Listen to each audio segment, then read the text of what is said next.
fox jumped over the lazy dog. Fun fact, I probably said it 20 times by now. It's the only sentence. That's the only. This is the Joe Gaither Show on BamaCentral.com. I hear this fact at least once a month. But it's a sentence that has every single syllable and word in the English language. I'm going to come up with a new sentence for you to start using. Please do. That has every letter. Every letter. Yep. The quick brown fox jumped over the lazy dog. Find a better sentence. Hey, if you can, let's do it. Right. I got to get my voice exercises in. Good morning, Tuscaloosa. Good morning, Tuscaloosa, Internet world, West Alabama. How we doing today? On a Wednesday, it's the Joe Gaither Show on Bama Central, BamaCentral.com. Hope you and yours are doing well. A little bit of rainy here in West Alabama today, so stay dry and stay safe. Hope everybody is doing well. We're live in the Derek Daniel State Farm Studios, broadcasting on the Bama Central YouTube channel, on the Bama Central Facebook page. You're listening to us on Apple Podcasts, Amazon, Spotify, Red Circle, BUBBL, wherever you get your podcasts. You can find the Joe Gaither Show on Bama Central, BamaCentral.com. As we said, we're live in the Derek Daniel State Farm Studios. Call Derek Daniel for all of your insurance needs. Like a good neighbor, Derek Daniel and State Farm is there. Call him at 205-758-3391. I saw all his employees pulling into the parking lot this morning, so they were ready to take care of you with all your car insurance needs, your homeowner's insurance needs. You need a little life insurance. If you got loved ones in your life, you need to make sure that you have life insurance. So call him today at 205-758-3391. We're also proudly presented by Purple Turtle Roofing. For a free roof inspection, visit them online today at roofturtle.com. We appreciate Purple Turtle Roofing for sponsoring the program. They are one of the top-rated roofing company in the state of Alabama. They received Tuscaloosa's Best of the Best award for roofing companies, and so we appreciate them hanging out and sponsoring the program. Visit them online at roofturtle.com. What are we going to do today? We've got our man Theo Fernandez in here. Theo's wearing his other podcast. You cheating on us wearing your other podcast merch, but I guess y'all are having a big episode today, so make sure you check out. It hasn't released yet, has it? No, but it's going to release. Tell them what it is. So it's going to be called the You're Not Safe podcast. Will be your new home for everything college baseball. I'll be hosting the show alongside Hunter Brantley. You guys know Hunter if you've listened to this show at all. In fact, we probably have a voicemail from him today. Yesterday, we played it. Today's voicemail is from somebody else.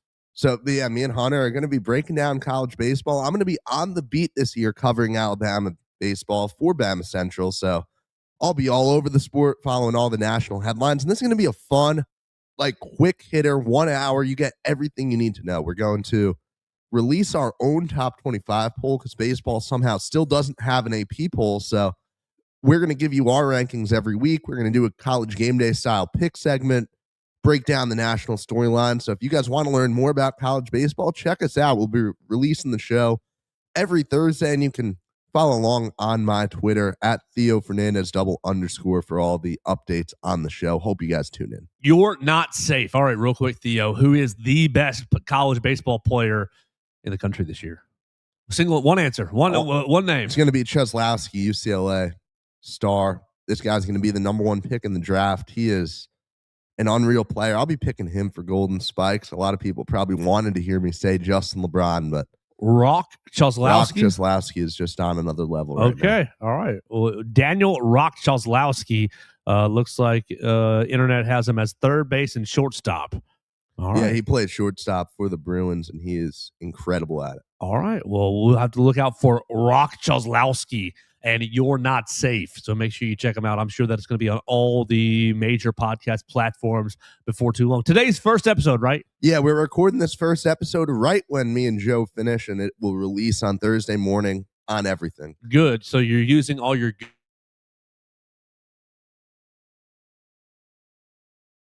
my Okay. prime right as we start the You're Not Safe podcast. All right, excellent. Well, I wanted to shout you out right there before we got going. What we are going to do today, we're not going to talk college baseball today. We will talk about it tomorrow. We'll get a season preview tomorrow. That's what we're going to do. Alabama is hosting Washington State, correct? Wazoo, yes. Yeah, so in a 3-game series starting on Friday, so you guys can take your Valentine out to – no, that's next weekend. Excuse me. I'm a weekend ahead. You can watch baseball against my Valentine's is this weekend.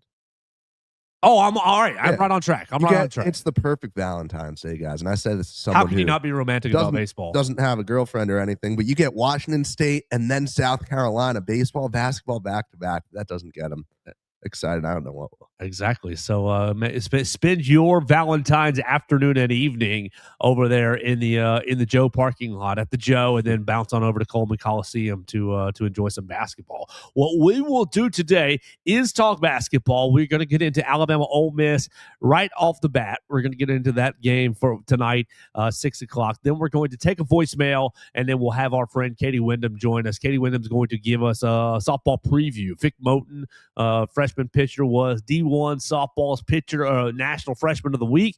She had a great outing, and the ladies hit 18 home runs at the Buzz Classic. They're taking on Purdue. They're taking on Georgia Southern. They're taking on one more other team in the Easton Bama Bash. Katie Windham's going to join us in just a little bit to let us know about the Easton Bama Bash and about the softball team, if they are cut above or a little bit different than the last handful of softball teams that have been good, but just not quite good enough. So that's the plan for today. We invite you to jump in, leave us a comment, leave us a voicemail at 205-462-7340, extension 800.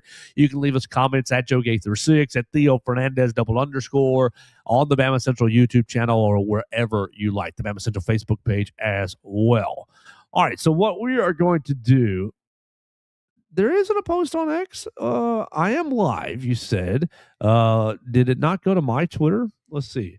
No, it says that I'm live. Did I not type the right? No, there isn't a post on X. Did Twitter just update something funky? Yeah, I see us. I see us right there.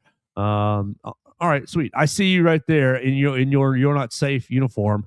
But you're right. There is no standalone post. Maybe Twitter did an update. Maybe Elon's app did something funny. I see. It's got the little red circle around me. Okay, I just wanted to make sure we were recording this for people before we get too far. Sure, I appreciate it. No, you did the right thing. We have done it before where I hit start and I did not hit start actually. But we are on the BamaCentral. We are on my Twitter, and we're on the BamaCentral Facebook page. I'm not flipping over to YouTube at the moment, but it looks like we are live on YouTube as well. So let's get started, Theo. How are you? I'm doing great. It's a good morning. I'm excited for this baseball show. And, I came down sick with something, but we're powering through it, pumped up with some caffeine and ready to go. I've got some Mucinex in the car. Just remind me, I'll pass it off to you from the last time that I was not feeling very well. I've got some Mucinex in the car. I might have some cough syrup in there. I don't, my nose spray, I moved into the house. Okay, I'll pass on your nose spray. But yeah. I'll tell you, I'll take the other stuff. Yeah, that'll be good. Basketball tonight. Alabama basketball going over to Oxford at 6 o'clock to take on I think this is a dangerous Ole Miss team. Ole Miss is 3-7 in SEC play, so the paper says it's not dangerous, and the paper says that Ole Miss is on a 5-game losing streak. Is what I wrote down yesterday. It is. 1, 2, 3, 4, 5. Right. They haven't won in SEC play since beating Mississippi State a handful of weeks ago. They beat Missouri, at Georgia, and at Mississippi State. They lost to Oklahoma, bad basketball team. They lost to Arkansas.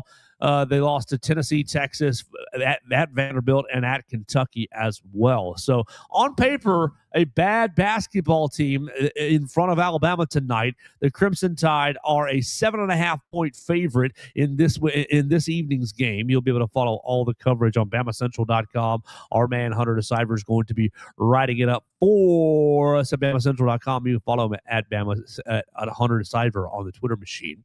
Alabama, number 2 overall in offensive efficiency, number 65 in defensive efficiency. Ole Miss, on the other hand,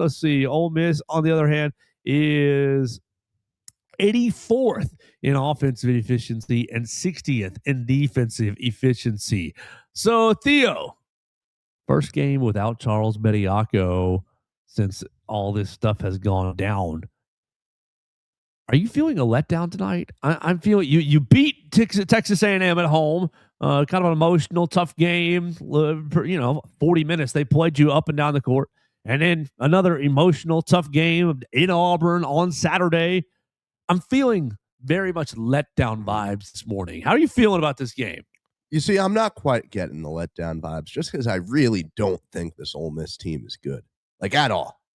They've had a couple competitive games in SEC play, right? Like they went down to the wire with a Vanderbilt team that lost to Oklahoma, right? A Vanderbilt team that's kind of fallen off a little bit, but they're just not a great basketball team, man. And I think Chris Beard is a guy who was a phenomenal basketball coach. I don't know. He's still a good coach. He's a good coach. If you look into, between the lines, the NCAA kind of messed up his team's play style, right? He's had to adjust. He's had to get around some rule changes, and his defenses are nowhere near what they used to be, right? Before they changed the charge rule, and it kind of, if you guys know about that, it affected the whole way they've had to play defense. And Ole Miss is a very hard place to win as a basketball coach, as a basketball program. This team is nothing special. There is no real excuse for Alabama to do anything other than win this game by more than 7.5 points. I'm feeling an Alabama cover today. I am. We're going to have some serious problems if we get any kind of letdown from this team. It's just like, I do think we're going to notice the loss of Charles Bediako, but I just think that Alabama is so far above the Rebels that we just won't see it tonight.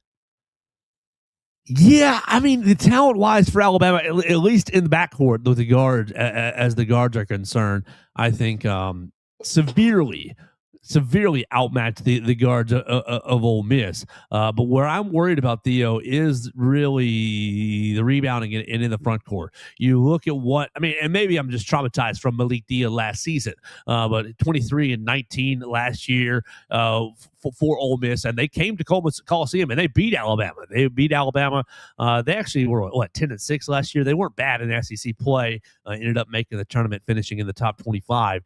Not so good this year, but Malik Dia is still there, and he's still 6'9", 250 senior. And they ended up getting LSU transfer Corey Chess. Now Corey Chess doesn't play as much.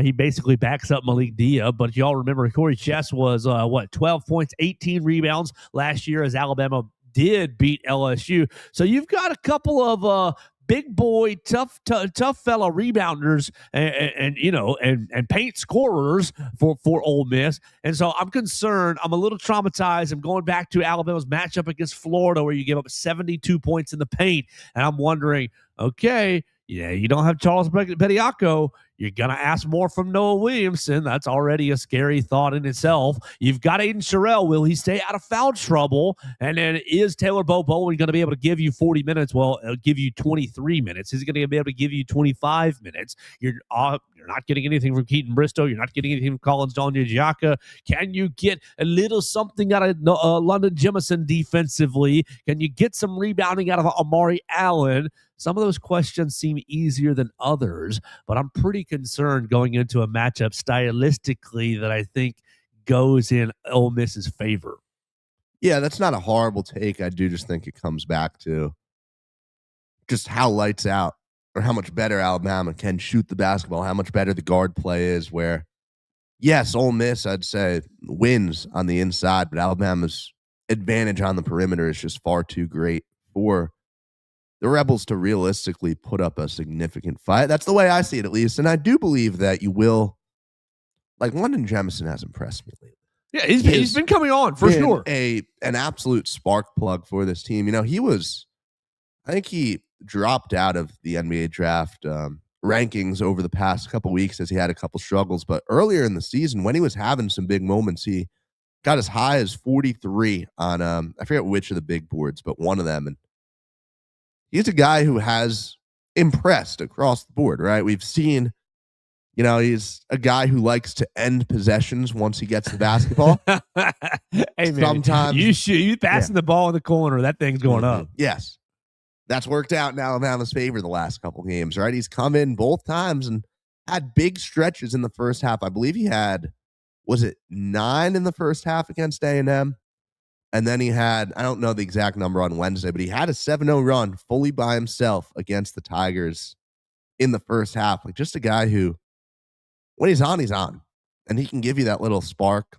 And then defensively, like, we've seen him have his moments where he's overmatched, right? We saw, example, A&M grabbing a rebound over him to tip it out to Rylan Griffin for a potentially game-tying 3.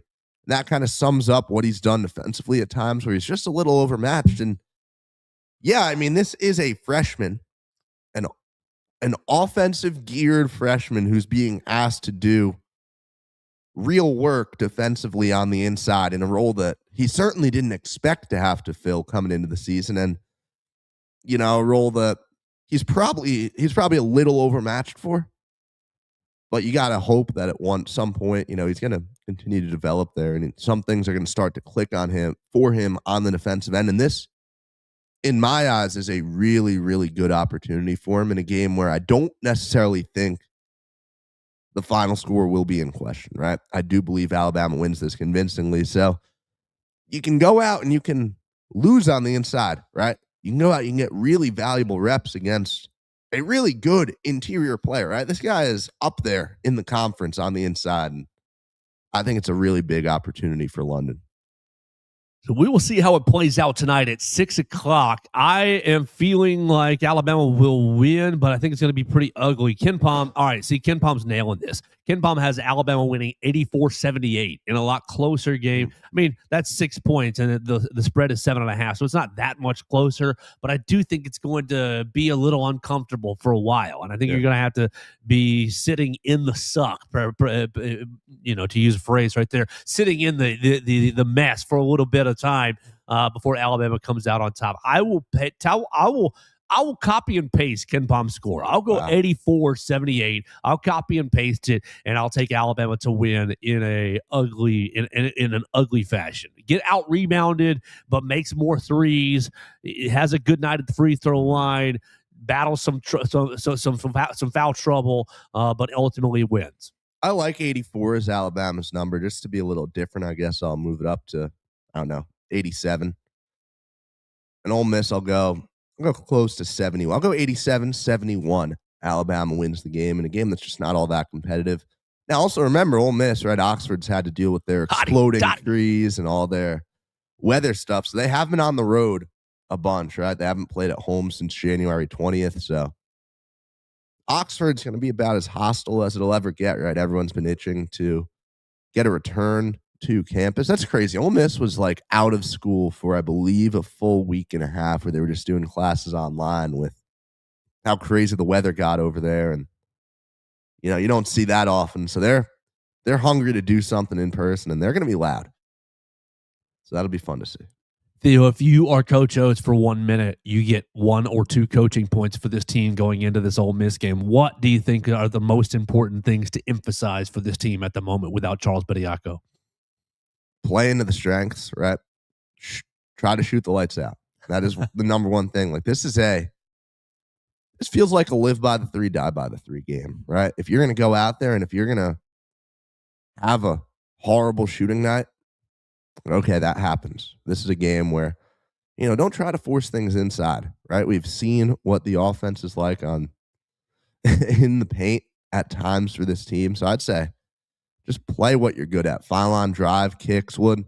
I think it's a big game for Phylon too. He's had an easier time of things with Bediako on the inside, right? We've talked so much about that vertical spacing, about the lob threat. So I guess my other point goes directly to Aiden Sherrill. What can you do without Bediako? What can you do as if we're being real, the only offensive focal point out of the bigs, right? What did he pick up from Bediako? Did he learn anything? Can you provide a lob threat at all? And I guess it'll be a lot of trial and error for that Phylon Sherrill, you know, screen pairing, and I'm excited to see what that looks like. Well, we'll see what happens tonight. Theo, let's transition to the voicemail machine. We're going to get Katie Windham on in just a few minutes, but let's take a voicemail.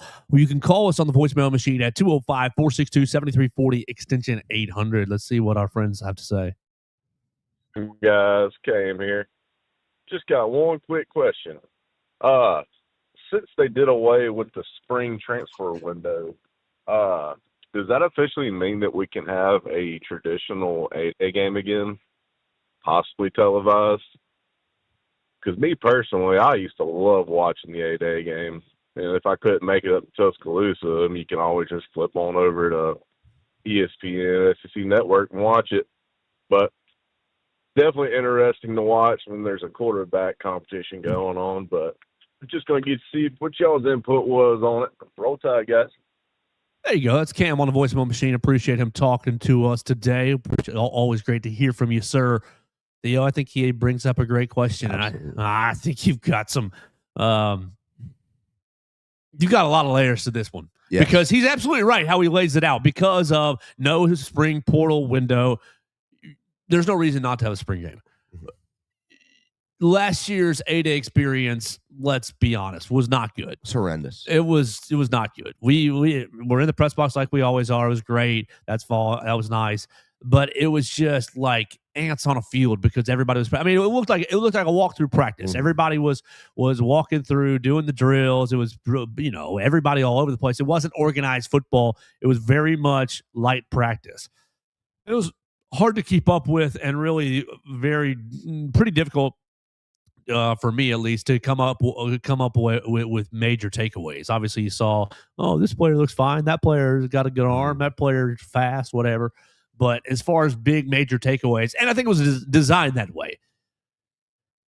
I think that there's a room, Theo, to make 8A return.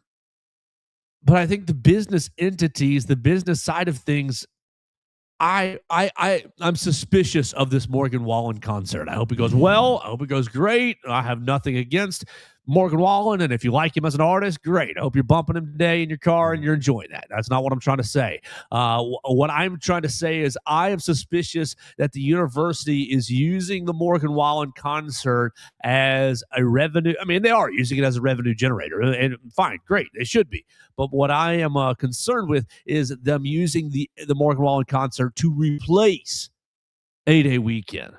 To replace it. We're only going to open the stadium. We're going to open it for profit for this big concert. Coach Bohr and company, they can have their 15 practices behind the green fence over at the Malmore Athletic Facility. I think you should have 8A. I think it is a great opportunity, like Cam said, to get up to Tuscaloosa, or it's a great opportunity to keep the Alabama fan base just plugged in to football for a little bit. I mean, I wrote roll call last night. What did I write? 206. I think I wrote 206 days away from it kicking off against Eastern Carolina. 8A provides a touch point sometime in between the 206 days. Obviously, it's on the earlier end, but it provides you a touch point. And it provides you, I am excited about this team. I will start thinking about tickets. I'm going to start thinking about the fall. I want to buy Keelan Russell's jersey. I want to buy Austin Mack's jersey, whoever the case may be. And it just creates a touch point. And especially the last handful. Haven't you had autographs after 8A? Or am I confusing that with the fall? I think I'm confusing that with the fall. I don't think we get them. It's still, regardless, it becomes a really good touch point for the fans and a low financial barrier for the fans to have that touch point. Theo, what are you thinking about 8A for this coming year? Yeah, I mean, you kind of hit the nail on the head. There's no reason to not have it. From a business perspective, I still feel like there's enough of a financial incentive for the university to want to put on this show, right? To want to have all these people come through. You can think about all the stuff you can do with Alabama. With the way it's changed over the past 2 years. Hey, they did some good things this week. Usually I'm critical of them. They did two good things this week that I thought were awesome. What'd they do this week? The T-shirt that Nate Oates got tossed. Yes, yeah. They had the whole. They had. If you didn't see it on Saturday, Katie Windham got a great video of it. You can find it. Katie Windham _ Coach Oates gets thrown a T-shirt right at his chest from the Auburn faithful. And okay, no harm, no foul. It's a T-shirt, whatever. He picks it up and carries it to the locker room. They sign the T-shirt and they're auctioning it off on Yale, Alabama. That's a perfect That's awesome thing. And the second thing is they interviewed Coach DeBoer's wife. Really? I missed that one. Which, okay, you want to talk about unique access, unique angles that Yale, Alabama is privy to. That's maximizing your resources to me. Two great things. Is that interview behind the paywall? Well, and that's okay. I mean, that's fine to me. Like, you're providing actual unique content that people, it's not, well, I just want to play for my teammates. I just want to try hard for Alabama. It's not any of that, I took you off track. But yeah, on that point, like, you have so many opportunities with Alabama. First of all, to gain just overall support for the group, right? Alabama is not the most loved organization among the Alabama fan base. You have a chance to really do some cool things with it over A-Day, get all these fans plugged in, and you can probably get a good amount of fans to maybe sign up for some level of Alabama subscription through coming into Tuscaloosa, having a great A-Day experience, right? So I think we should have it. I haven't really given any thought on whether or not we will. All right, like, you want ESPN would love to be able to show spring games again on TV, I'm sure. It's a very good revenue source broadcast-wise, so I'll have to give it some more thought. I'm sure we'll talk about it again, but that's a really interesting talking point for right now. Yeah, so save that. We'll go back to A-Day tomorrow if you're feeling. I mean, I hope you're feeling better. Theo woke up under the weather. Let's transition a little bit to softball as our friend Katie Windham is ready to talk about this team that went 5-0 this past weekend. So let's talk about softball after we tell everybody about our friends at Purple Turtle Roofing. Purple Turtle Roofing, we're not just another contractor. We're your neighbor and your advocate when it comes to protecting your home or business. With years of hands-on experience, top-tier certification, and a commitment to excellence, we've built a reputation as Alabama's go-to roofing solution. Check them out online today at roofturtle.com. We specialize in residential roofing, commercial roofing, emergency storm repairs, full-on roof replacements, insurance claim support, and more. You can set up your appointment online. They'll come out, give you a free roof inspection, make sure that your roof is good to go before this spring storm season hits, and it will hit. So make sure you get the peace of mind that you deserve. You look at your home. You want to feel good about living in your home. You want to feel good about all your belongings and possessions being secure. So call Purple Turtle Roofing. You can call them at 877-787-6635 or visit them online today at roofturtle.com. All right, so there we go. There she is right there. I had two of you in the back end. We're going to turn our attention to our friend Katie Windham, lead writer at BamaCentral.com. You can follow her at Katie Windham _ covering really every daggum sport under the sun at the University of Alabama. Right now in the middle of covering men's basketball, gymnastics, softball, and probably 3 other sports that we haven't even heard of. It's our privilege to welcome Katie Windham into the program. Good morning, Katie. How we doing? Good morning. I feel like I'm killing y'all's vibe with the mood lighting. I like the new lighting setup. I'm too bright. Theo's friend came in here and rearranged the rooms a little bit, and I mean we're rolling with it, so I appreciate it. Let me add a light actually to make me look a little bit better. There you go. There she goes. Glasses. So. Katie, we'll ease you into an easy one. Cam Metzger called just now and asked the future of A-Day, hoping to see Keelan Russell and Austin Mack go head-to-head against an actual Alabama defense. Why don't we just start you with an easy one right there? What do you think will happen with A-Day this year? I've heard that whatever version of A-Day is going to be like the week before the Morgan Wallen concert, so I think it would be like April 11th. But I've not heard anything about like what that means. And I don't know if Alabama even knows yet what that means, because obviously last year was a really dumbed down, watered down version. Now, and one of the excuses you heard, not from Alabama, but kind of nationally, was that people were worried about portal tampering and that you don't want guys that are down low on the depth chart to want to transfer. You don't want guys that are up high that look good to get poached by other schools. Well, that's not a concern this year because of there is no spring window. So maybe they'll move back to a game. I heard a little bit of what y'all were saying before I joined, and I think it is good for the fans, for those that can't get to a regular game, to get to come in the stadium and see some semblance of a game. But who knows in this age of college football, they don't really care about the fans or the media. They can say they do in some regards, but they don't. So, well, I guess in a way they care about the fans and that they want to win, but is that really for the fans or for them? I don't know. I'd say overall, that's never their top concern for most people. So I don't know. We'll see what happens this spring. We will find out here in the next couple of weeks. Spring practices on the horizon. But what just got started was Alabama softball.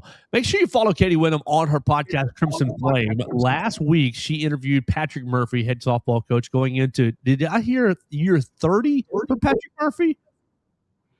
That's right. Yep. Year 30 with the program, 28th as head coach. Unbelievable. So you can hear a great interview between Katie Windham and Patrick Murphy. But the softball team got it rolling this past weekend at the Buzz Classic, beating Georgia Tech, Villanova, and ECU. 5 games, 5 pretty much blowouts, 18 home runs, really strong pitching in the circle. Katie Windham, what was your big takeaway, or what were some of your big takeaways from Alabama softball's opening weekend? Yeah, I think you want to take everything with a grain of salt and not overreact because it is the first weekend. It's not the highest quality level of opponents that they're going to face this year, but those type of numbers are going to be impressive against anyone. Like I think it was in 2022, I think that was the graphic. They hit 10 home runs opening weekend in Arizona in a tournament. We're all like, woo, they have power again. And then they basically barely hit any the rest of the year. But I mean, 18 is obviously significantly more than 10. So, and it came from kind of everywhere in the lineup. So I think that's the most glaring thing. I have a friend that I talk a lot of softball with, and he said before the season, like, give me your hot take for this season or your bold take, something like that. And I said that there will be 3 people with double-digit home runs this year. And I'm feeling pretty good about that take because they haven't had more than 1 with double-digit home runs since 2019. So it seemed bold at the time. Now it doesn't seem as bold, but I think that's a really positive sign because home runs are something that literally gets people on their feet. It gets the fans engaged. There's been for so many years now, so many 2-0 games, 2-1, 3-2. And it's exciting, when a game can come down to the wire, but when your team is not scoring runs, it's not very fun to watch. And that's basically been the case since 2022. The offense has not been good. Last year it was better. And this year so far, it seems a lot better, which is good. And then my other kind of biggest takeaway, which is it's not super surprising to anyone that follows softball, is I think you came into the year not really knowing what the pitching was going to be like. Even Murph said that in the pregame scrum or preseason scrum, that was his biggest question mark. I think Theo was the one that asked him that. And he said pitching, it's just a bunch of unknowns. And you saw freshman Vic Moten really kind of step into that. And I think in some order, her and Jocelyn Brisky are going to be the 1-2 this year. And like I said, she was not facing the highest level of competition. She did pitch against Georgia Tech both times. And I think you said, they had 5 blowouts, and they pretty much did. But in that last game against Georgia Tech, I think it was that Georgia Tech hit 2 home runs in the first inning. So she did face a little bit of adversity, which is good. It wasn't just all completely smooth sailing, and was able to bounce back from that. And so, yeah, I think you saw really good hitting from a lot of spots. I think some questions were answered at pitching, and you're going to have to continue to repeat that, obviously, as the season goes forward. This weekend, once again, is not like the highest level of competition. It's probably a little bit step up. Liberty is 0-5, but they're preseason ranked, and they probably have more talent than any team Alabama played last week, and then Purdue's another Power 4 school. So it should be a little bit of a step up, but then it's just going to continue to keep stepping up and ramping up as you go into SEC play.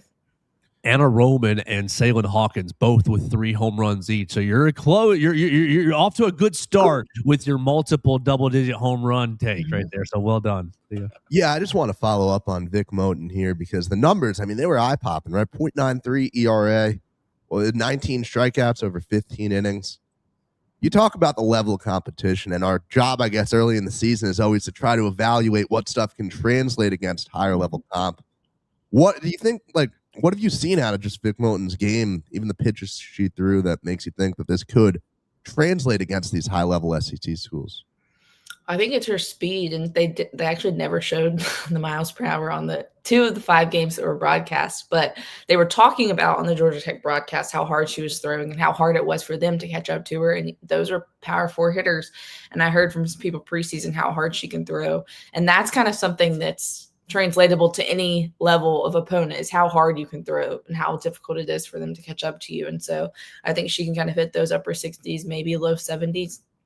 And that's going to be something that, that's what kind of the top pitchers in the SEC are expected to do if they're a power pitcher, because some people are more change up, their drop ball, they're doing stuff that's more spin, less power, and evading hitters in different ways, which really at this level, the top pitchers have all of the above. But, I think she has the speed already as a freshman to compete in the SEC. We're hanging out with Katie Windham, lead writer at BamaCentral.com, and we're getting our Alabama softball preview as the ladies went 5-0 last week and are about to be back at home for the Easton Bama Bash. I want to ask you about really probably the biggest name on the team. Is Jocelyn Brisky the biggest name on the team first? And second, she didn't make any appearances until Saturday, and Coach Murphy said she's going to be on a pitch count this coming week. What's up with Jocelyn Brisky, her health, her stat? Are you concerned long-term? Just kind of give us an outlook on Jocelyn Brisky. She had a really great outing on Saturday, but just kind of give us your 2026 season outlook on Jocelyn Brisky.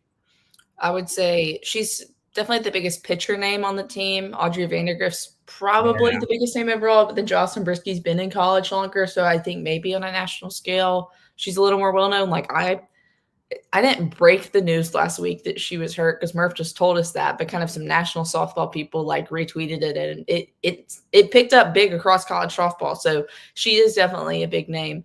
I don't think it's anything super long-term to be concerned about based on what the Alabama softball radio guys, Tom and Gray, said on their podcast last week, and then just talking to Murph. The fact that she was able to pitch last week, I think, is good since they weren't sure, and that she will this week. I think because Alabama does not have a super tough non-conference this year. In the past, sometimes they'll start out at a really tough tournament. They'll go play in the Clearwater tournament with some of the top teams in college softball.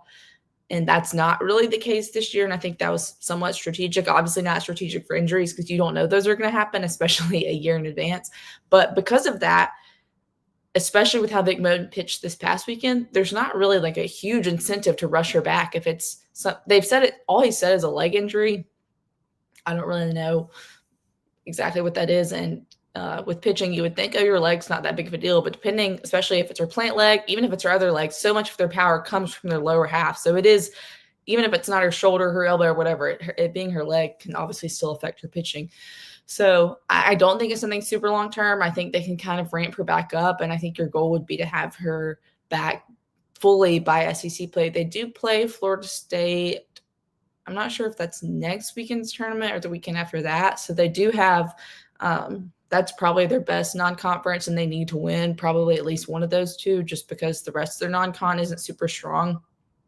They do have Florida State next Friday, the 20th, and Saturday, the 21st. Continue. Okay. Yeah. So I would guess actually really for that, they would probably really prefer her start one of those games against Florida State. But I think also they're comfortable I think your problem behind her is that your only other starters are the two freshmen. And just with freshmen, it's always going to be, you don't really know for sure. Because I don't think Brea Hodges is really a starter. And then Ailey Johnson, pretty much her whole career since transferring from LSU, has been a reliever. So I think you probably want Jocelyn back for Florida State because you can rely on freshmen, and Alabama's done that in the past. That's how softball works. You're probably going to, especially at pitcher, like Montana Fouts pitched the second she got on campus, but that's also Montana Fouts. So Caitlin Palazzi and Vic Moden, a lot could be put on their shoulders if Jocelyn can't, isn't at 100%. But it seems like she's working her way back, and they're optimistic kind of with her future. And she's somebody that Murph, when he talked to me on the podcast,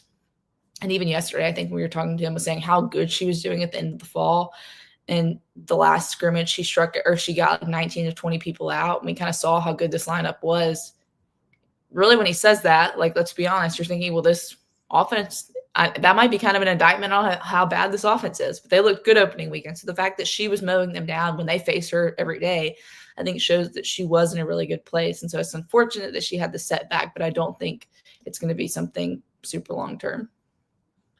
Well, I want to kind of move us over from that to the actual lineup, because heading into the season, remember Coach Murphy said that there were still 2 or 3 positions that they weren't really sure about, right, who would come in and start there.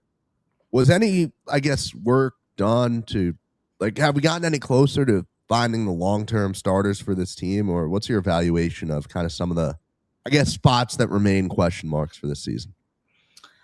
I mean, honestly, he did the same lineup from game 1 to game 2, and that in and of itself is pretty surprising because opening weekend especially, he can be changing the lineup like every game.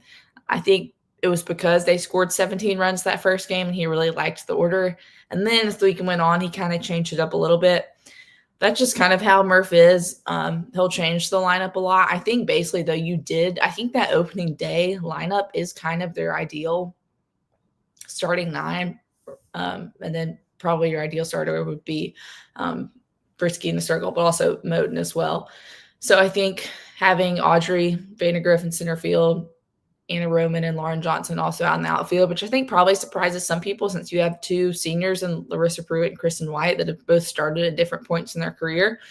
But I think they probably have shown, which they could have improved in the offseason as well, but they don't have the offensive consistency that some of these other people have. They both have the speed, especially Kristen White. So I don't think it's that they're not going to play this year. They just may not. They're probably not going to be the starters.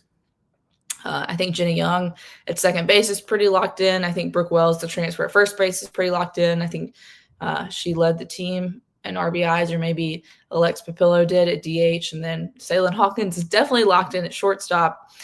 Abby Dukeshire at third base.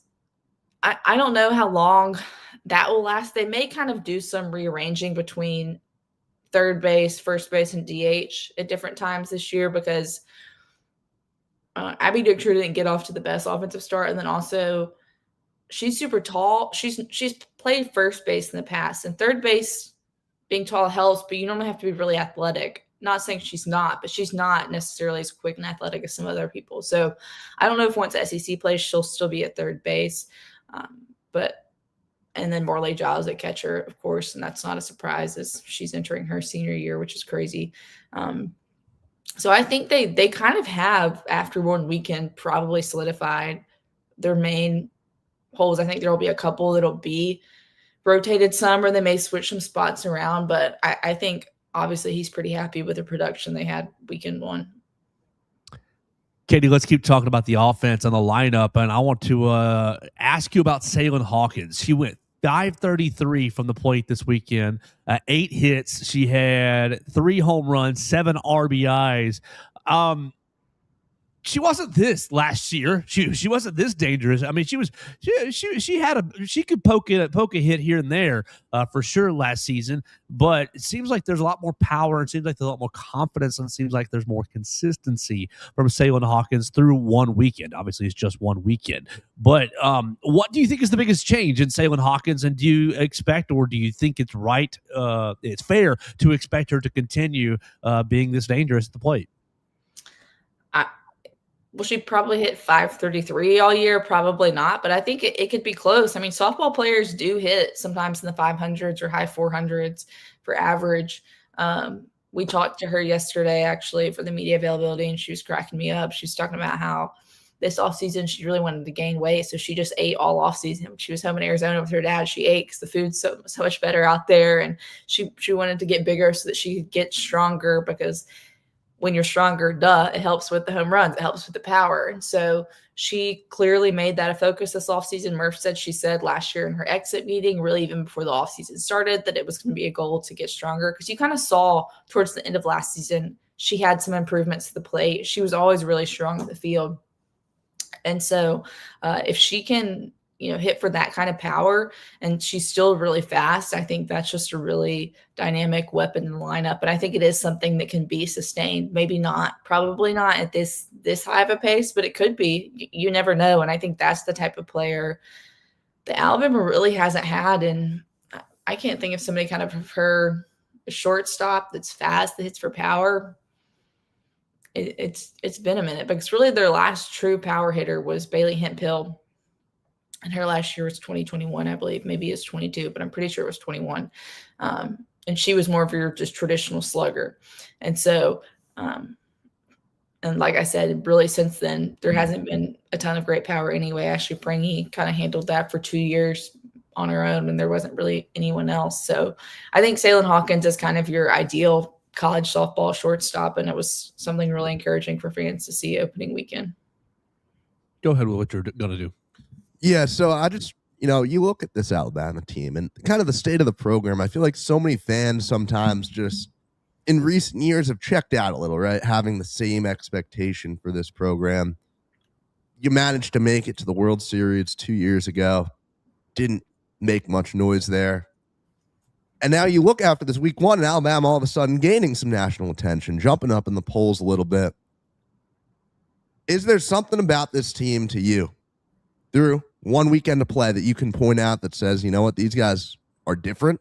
They have a higher ceiling than some of these teams in the past. And if not, like, is there a particular weakness, I guess, that makes you skeptical? I think it would still be the hesitancy would be the pitching, just because you don't fully know. Because really the last couple of years they've had like one dominant ace that, like, you knew when she pitched, Alabama was going to have a really good chance to win. The problem was, are they going to be able to score any runs? I think the difference with this year's team is they will be able to score some runs. They showed us that week one, and that's kind of what I said at the beginning that's been missing. Fans have not had a lot to cheer about, and it has been that, like, the program the last couple of years, yes, 2 years ago they made the World Series, which is great. That is the peak of the sport. You want to make the Women's College World Series. But that year, I'm pretty sure, was the first time ever that Alabama finished below 500 in SEC play. Yep. Last year they finished at 500 in SEC play. I'm pretty sure. I might be slightly off, but I'm pretty sure on both of those. Alabama fans are not used to losing that much in softball.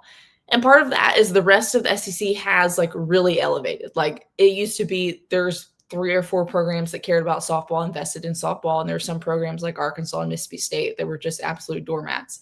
And then Arkansas has won, over the last couple of years, has won SEC regular season titles, has won tournament titles.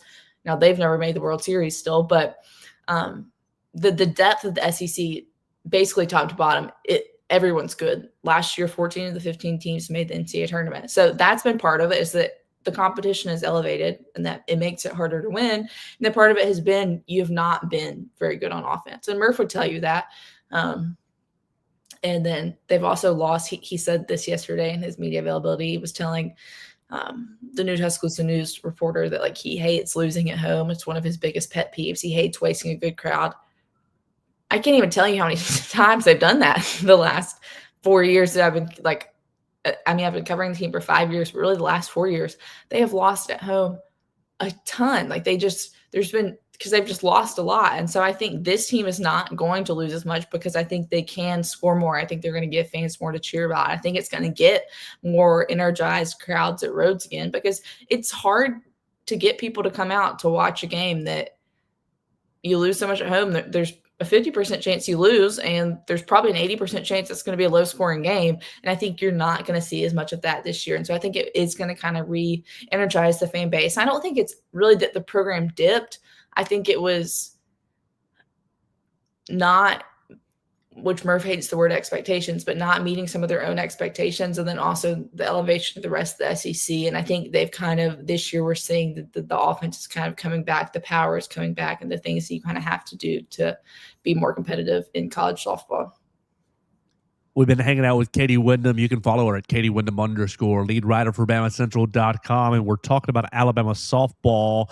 Speaking of not wasting good crowds, Katie, let's take you into this weekend. Alabama is at home for the first time this year for the Easton Bama Bash, taking on Purdue, Liberty, and Georgia Southern. Doubleheader Friday, doubleheader Saturday, and then the solo single game on Sunday against Georgia Southern. What do you see in this weekend? What are you hoping to see? Well, obviously, Jocelyn Brisky is still on a pitch count, according to Coach Murphy yesterday. Will we see her just once or spread out a couple of times through the weekend? Just kind of, what are some of your thoughts heading into this weekend as Alabama opens the year over at the Rhodes House? I think you really want to see the offense continue, that it wasn't just a fluke, that it wasn't just an opening weekend thing against a bad competition. And I think with home crowds, you want to hit those home runs in front of them. You want to kind of maintain that momentum. And that's kind of going to be the biggest thing. I'm looking forward to actually seeing them in person because, like I said, only 2 of the 5 games were streamed last weekend. And the second one that was streamed was during the basketball game against Auburn. So I wasn't really watching. It'll be nice to see them in person and see how some of these players react. I think Sunday's game is maybe in a little bit of jeopardy because of weather, which I didn't realize until yesterday. It's supposed to be bad on Sunday, but that's just typical softball, weather, outdoor sport. You never know if you're going to get all the games in or not.